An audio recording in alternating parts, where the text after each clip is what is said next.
The Bank of Japan's recent decision to raise interest rates was one of the most telegraphed and anticipated moves in modern central banking history. For years, the global financial community watched Japan remain an outlier with its ultra-loose monetary policy, creating a vast pool of cheap yen that flowed into every corner of the world in search of yield. The hike itself, therefore, was never the real story. The critical narrative lies in the deliberate, painstakingly slow pace of the exit strategy and the specific traps it seeks to avoid. Think of this not as a sudden slamming of the brakes, but as a pilot beginning a 100-mile descent for landing. The BOJ communication was masterfully cautious, emphasizing that real interest rates, adjusted for inflation, remain deeply in negative territory.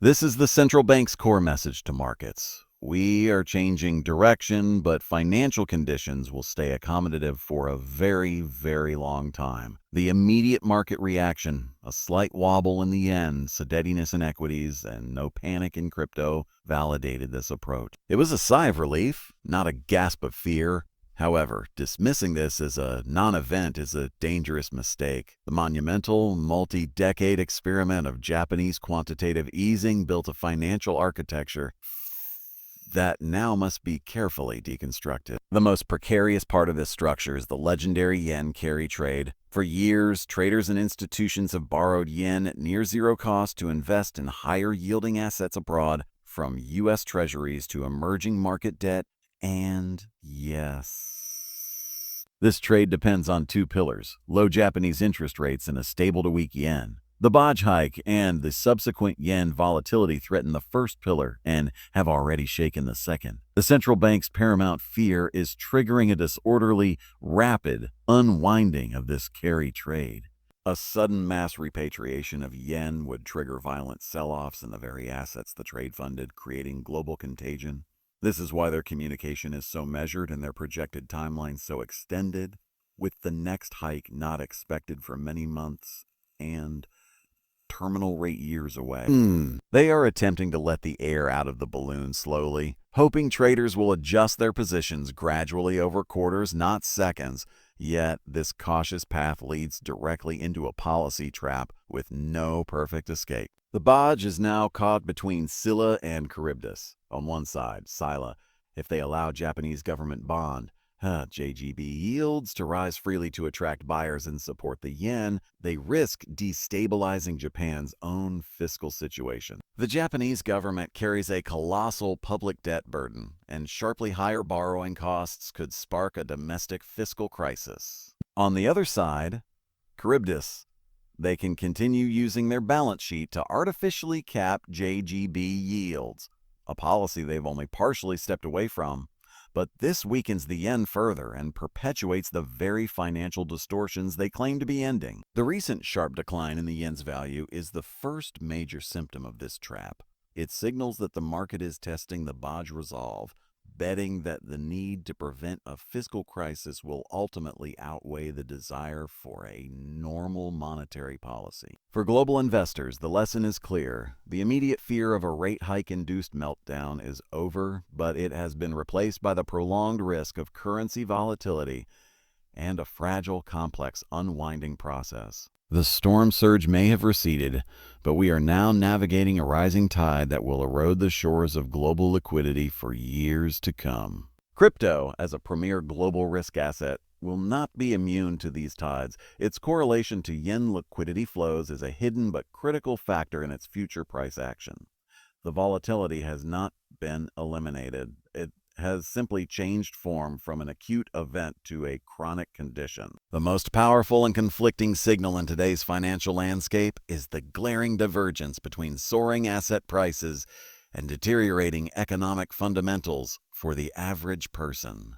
We are witnessing the real-time emergence of a dual-track economy, where the reality for the capital-owning class and the wage-earning majority have completely decoupled. This haves versus have-nots dynamic is the master key to understanding why traditional equities can hit euphoric highs while anxiety permeates the broader populace and alternative assets like crypto struggle for direction. On one track, we have the haves economy powered by capital concentration and institutional momentum. The S&P 500 and Nasdaq's relentless march to record highs is not a reflection of broad-based economic health, but of a specific set of conditions: massive corporate profitability, the dominance of mega-cap tech stocks buoyed by AI narratives, and most critically, the market's addiction to the bad news is good news monetary policy feedback loop. Weak consumer sentiment, softer job numbers, and any sign of economic cooling are instantly interpreted by this track as bullish. Why? Because it increases the perceived probability of the Federal Reserve riding to the rescue with earlier and deeper interest rate cuts. This perverse logic turns deteriorating fundamentals for Main Street into rocket fuel for Wall Street's risk appetite, creating a self-reinforcing cycle where only the owners of financial assets benefit. Simultaneously, the have-nots economy tells a starkly different story, one grounded in the lived experience of the majority. The most reliable warning light is flashing in the labor market, specifically in the U6 unemployment rate. Unlike the headline unemployment figure, U6 includes discouraged workers who have stopped looking for a job and those working part-time but desperate for full-time work. When this metric begins to rise, as it is now, it signals deep undercurrents of distress that the official unemployment rate masks. This is the exact pattern of labor market erosion that preceded the 2008 financial crisis, indicating that economic weakness is spreading beneath the surface. This labor market anxiety is compounded by a profound crisis of confidence captured by the University of Michigan Consumer Sentiment Index. Sentiment remains at levels historically seen only during severe recessions or major economic shocks. This isn't just a mood, it's a behavioral forecast. Consumers who are this pessimistic about their financial future and the trajectory of inflation do not spend freely. They delay major purchases, cut back on discretionary expenses, and increase savings as a buffer against fear. This behavioral shift acts as a powerful economic drag, creating a self-fulfilling prophecy where fear of a downturn helps precipitate one. The critical link between these two tracks is liquidity flow. The capital fueling the haves track, driven by corporate buybacks, institutional repositioning, and speculative bets on Fed policy, is not trickling down. It is not translating into higher wages, greater small business investment, or stronger consumer balance sheets for the have-nots. Instead, this liquidity remains trapped within financial markets, chasing a narrowing pool of winning assets. This explains the stagnation in crypto. It is a symptom of liquidity scarcity at the retail level. The capital needed to fuel a broad-based crypto bull run, the savings, bonuses, and speculative fervor of the have-nots, is currently under siege by inflation, high borrowing costs, and job insecurity. Until there is a resolution to this divide, either through a true economic revival that uplifts the majority or a market crash that humbles the asset-owning elite, the crypto market will remain caught in the middle, pulled between institutional indifference and retail exhaustion. In essence, the market is not confused. It is perfectly reflecting a fractured economic reality. The resilience of stocks is a bet on the perpetual dominance of capital. The anxiety in the real world is a bet on the breaking point of the consumer. Your investment strategy must now explicitly choose which of these two tracks you believe will ultimately dictate the narrative, for they cannot coexist forever. The stagnation of the crypto market at a point well past its typical 4-year cycle peak is not a delay. It is a profound signal of a fundamental structural evolution. We are likely witnessing the conclusive end of the explosive, retail-fueled all-season model that defined previous eras, and the awkward, contested birth of crypto as a mature, institutionally dominated asset class. This shift is not merely about price action. It is a complete transformation of market psychology, driver mechanics, and the very definition of what constitutes a bull run. Historically, crypto bull markets were sociological phenomena powered by a potent, self-reinforcing cycle. Rising Bitcoin prices would create mainstream media FOMO, triggering a massive influx of new retail capital. This hot money would then rotate en masse into altcoins, creating parabolic, often indiscriminate rallies across the board.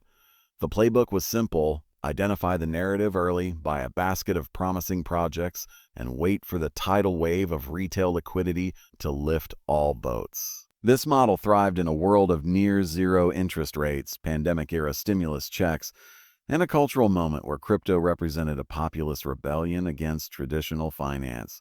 That world no longer exists. The current environment is characterized by high capital costs, sophisticated institutional players, and a saturated awareness of crypto's potential. The dumb money retail wave has been replaced by the patient capital of institutions. These entities, asset managers, hedge funds, corporate treasuries, do not operate on FOMO or narrative hype alone. They allocate based on rigorous risk-adjusted return models, regulatory clarity, liquidity profiles, and correlation matrices. To them, Bitcoin is not a revolution. It is a non-correlative macro hedge or a digital gold ETF ticker. Ethereum is a tech infrastructure bet. Most altcoins are simply high-risk, high-volatility speculations to be sized accordingly, not life-changing moonshots. This institutional calculus explains the current stagnation perfectly. The performance divergence is the most telling data point. While a select few traditional ETF like those for gold or international equities post returns of 30–60% year-to-date, the premier Bitcoin ETF struggles with negative flows. This isn't an indictment of Bitcoin's thesis. It is evidence of its new competitive reality. Crypto is no longer competing in a vacuum. It is on the global institutional leaderboard, and it is being judged head-to-head against established commodities, equities, and bonds. For large allocators, the question is not, do I believe in crypto? But given my mandate and the current yields available elsewhere, does crypto offer a superior risk-reward at this precise moment? Lately, for many, the answer has been not yet. Consequently, the concept of a bull run must be redefined. We should not expect, nor will we likely see again, the synchronous euphoric explosion of 2017 or 2021. The future will be characterized by asymmetric, sector-specific rotations. Liquidity will not flood the entire market simultaneously. Instead, it will surgically target areas that solve immediate institutional needs or demonstrate undeniable, metrics-driven utility.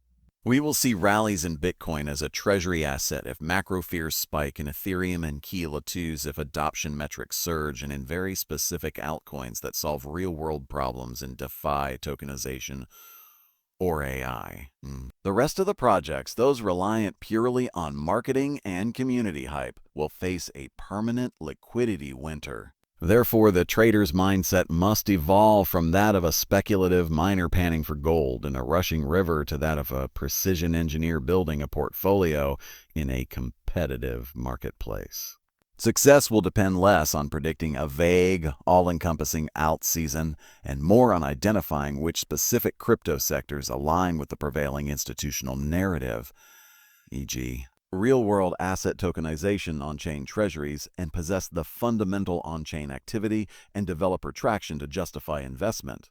The era of easy, broad-based gains is over. The new era demands specialization, deep research, and the sober recognition that crypto has graduated from a rebel uprising to a complex professional financial arena where the old rules no longer apply. The sideways chop is not boredom. It is the market's new operating system being installed. The critical takeaway for every crypto participant today is that the market's rulebook has been permanently rewritten. The nostalgic strategies built on patterns of retail-driven mania are not just ineffective. They are now a direct path to capital erosion. To navigate and profit in this new landscape, one must internalize a single, non-negotiable principle. You must learn to trade crypto exactly as Wall Street does. This means abandoning the hope for a savior narrative and instead mastering the cold, calculated mechanics of institutional capital flow, positioning, and risk management. The primary evidence of this new reality is the performance divergence between crypto and traditional assets. The stark underperformance of the leading spot Bitcoin ETF against established gold, equity, and bond ETF is a market telegram. It's not saying Bitcoin is dead.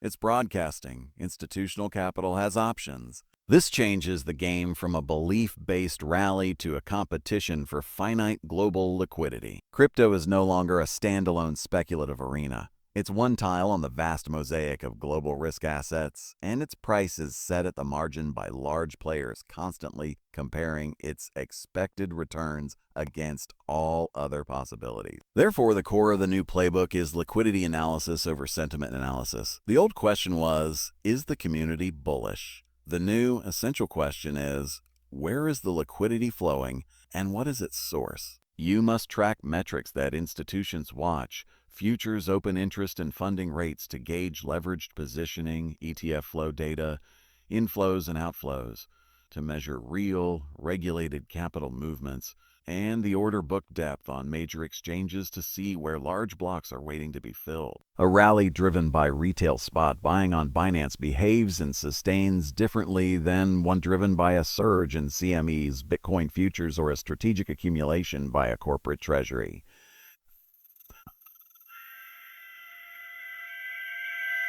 This directly informs the second pillar, embracing tactical neutrality and risk symmetry. The era of being a perma-bull or perma-bear is financially reckless. Institutions are fundamentally agnostic. They are programmed to profit from volatility and inefficiency, not from dogma. This means you must become equally proficient and psychologically comfortable with strategic short positions as you are with long holds. The goal is not to bet on crypto's ultimate success or failure, but to capitalize on its predictable volatility and the recurring cycles of over-exuberance and over-pessimism. This could mean using a core long-term Bitcoin position as a foundation, but actively trading a portion of your portfolio around that anchor, shorting overbought alts during hype peaks or buying fear during deleveraging events like margin cascade risks. Finally, this demands a rigorous risk management framework that replaces hope with mathematics. Institutional participation has increased market efficiency, compressing the windows for easy gains and amplifying the cost of errors. This necessitates precise position sizing, no more all-in moves. Each trade must be a calculated percentage of your portfolio, with maximum drawdown limits defined before entry. Clear macro correlations.